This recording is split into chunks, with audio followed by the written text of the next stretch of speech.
Number two, I saw it. I believe that the manager sets the tone. If they go in with a positive attitude, number one, but also number two, correct people when they make such gestures, sexual harassment type comments, negative comments. They need to kind of set the tone. Obviously, all of us are accountable for our own actions, and we need to respect one another. But if your leadership isn't doing it, then it opens the door for the employees not to step up. Let me summarize that. That says to me that your leaders, when you said set the tone, I would say model desired behaviors. Mm-hmm. You brought up the fact that there were inappropriate conducts being made, body language, tone of voice. That is not what the leader can do to set the tone. I've learned in this business that what leaders do daily, frankly, is far more important than training sessions, posters, videos. It's how they behave, because people want to follow in their footsteps. They want to learn technical skills, and they absorb behavior. I've worked with physicians, an example, whose behavior is absolutely outlandish, horrible. It causes patient fatalities. You should read about it. In the checklist book, there's a book written called The Checklist Manifesto by Atul Gawande. And other doctors learn how to be doctors and learn that behavior. That's what you're talking about. So our model for leaders is you've got to set the standard. And I'll just take the time to say that racial, religious, ethnic comments, sexual orientation, national origin, disability, religion, those don't belong in this company. Jokes and banter, text messages, emails, websites, leaders shouldn't do it, and they need to set the standard through their own conduct. They need to talk about it. And to go back to your point from the top, they need to hold people accountable. Listening skills is absolutely critical. They need to have a behavioral way of listening that communicates, I'm paying attention. It's that simple. And what I've seen is no matter where you are in the country, even outside the country, there are some fairly obvious ways that you can communicate, I'm paying attention. That, I suggest, is what I'm hearing from the group. Is there anything else the leaders should do? And we've talked about tone of voice, body language, anything else that we've missed? One person, and that's number one. The manager didn't show any empathy towards the employee situation, so your manager should always be empathetic to others. Now let me ask you a question. Empathy is like respect. If you ask people who are not empathetic, are they empathetic? They'll tell you that they are the most empathetic people you've ever met.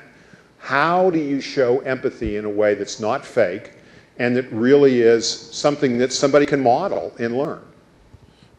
Through the communication, just acknowledgement of what has occurred. So if someone says something, you acknowledge that statement, and you may question, as we talked about before, ask a question about it, but just show some interest in what they're saying. So if I can be very specific, because I'm going to come to the other side of this, the employee corollary, in other words, then, is listen to the employee, ask questions. Through your body language and tone of voice, let them know that you're glad they ask questions, and that's how you communicate that I want to hear about issues and I'm interested.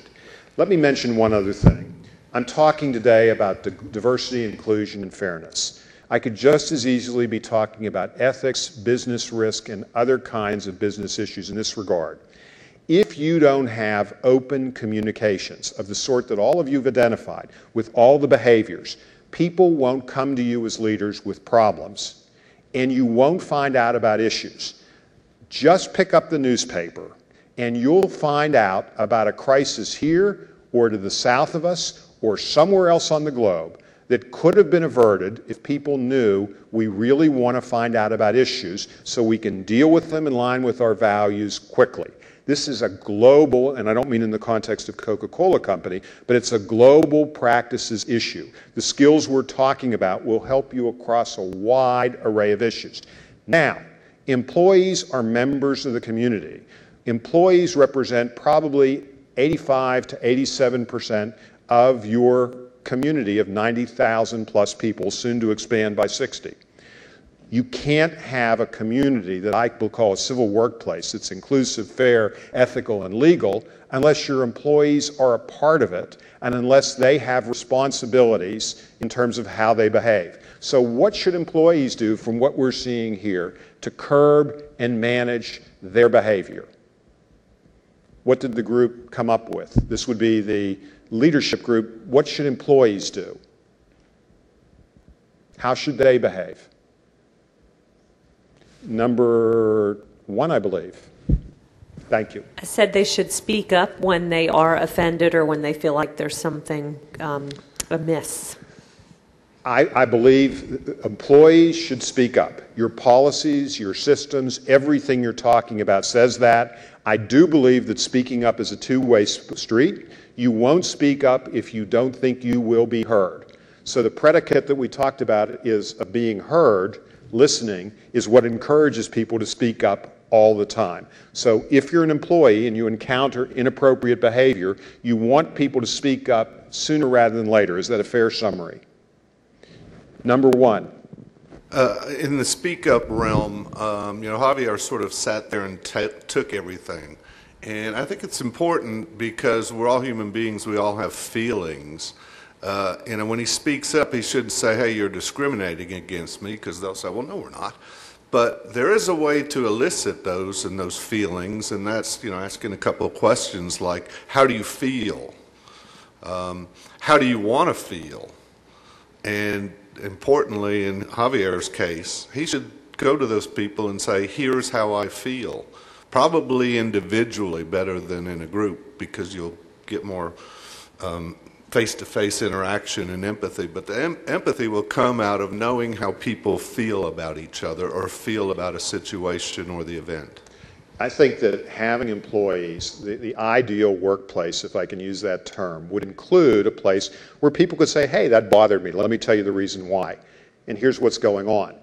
That, to me, would be ideal and would eliminate so many problems. And think about this. If people in Coca-Cola or anywhere could come up and say, I've got to tell you, something's bugging me, and let me let you know what it is, it would eliminate all sorts of problems before they escalate into things that are really, really, really serious. The problem here, though, is that if leaders don't make it clear that they want people to speak up about any issue, it's very hard. The ideal world, people speak up, but if they feel that it's going to lead to retaliation or exclusion, they will not do it. Other points. I think there's another hand. What else should I had a point here. I agree that they should absolutely speak up, but at a minimum, I would say employees should not participate in some of the negative behaviors that we saw. And I'm sorry, will you raise your hand? I just Sorry, can't. I'm here. Okay. I'm here. Thank you. So they shouldn't participate. For example, one of the first comments the manager made was around the straggler and let's look for the straggler. And the employees seem to participate in that behavior. So at a minimum, they should not participate in that. Pete, I agree with you completely. That's the corollary to the fact that if you're a leader, there are certain things you don't say, you don't do. You don't joke about it, you don't kid about it, you don't banter, you don't email, you don't text, you don't voicemail, you don't Facebook.